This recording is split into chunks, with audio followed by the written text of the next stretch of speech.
কর্মীদের অভিযোগ হয়েছে গত পার্লামেন্ট নির্বাচনে 10-15 জন 20 জন নারী আমি 500 টাকা করে দিয়া দাঁড়ায় লিখছে কোন অফিসার।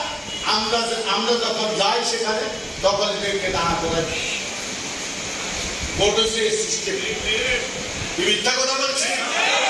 এবারের নির্বাচনে আপনি ওনারা এই অনিয়ম করানো চলকার স্বার্থ বলবারে আমাদের সাথে থেকে এক ছেলে যেই ছেলে আমাদের রাহাতের সাথে সারাদিন চলে 100 ভোট একসাথে দিয়েছে কলমে 100 ভোট পেয়েছে 7 নম্বর ওয়ার্ডে প্রমাণ না করতে পারলে জিতবে পেরেছে।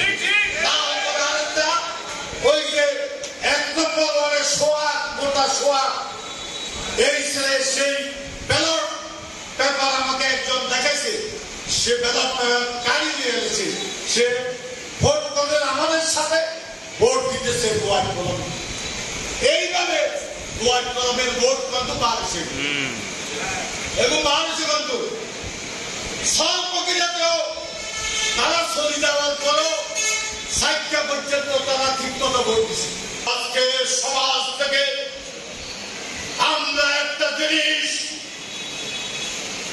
এখনো উচ্ছেদ করতে পারিনি, সেটা হচ্ছে দুর্নীতি। দুর্নীতি সমাজের রন্ধে রন্ধে ঢুকে গেছে। এ থেকে আমাদের সমাজ রক্ষা করতে হবে, এর বিকল্প নেই। এ অবস্থা চলতে দেওয়া যায় না।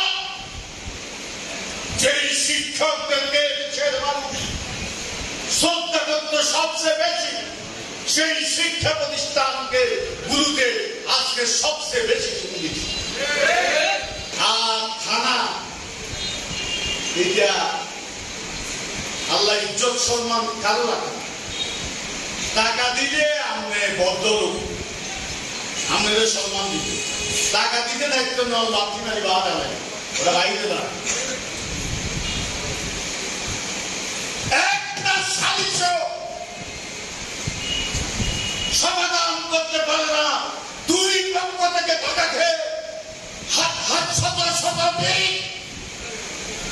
মানুষকে থানার পিছনে ঘুরতে ঘুরতে স্যান্ডেলের তলা ক্ষয় হয়ে গেছে। বিচার নাই, মানুষ আজকে বিচার পায় না।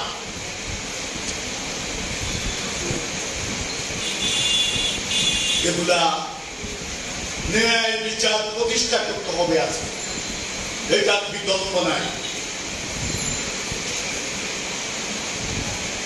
ন্যায় কথা বলতে গিয়ে নিজের পরিবারের বিরুদ্ধে যদি সে কথা বলতে হবে প্রতিনিধি 3 জন।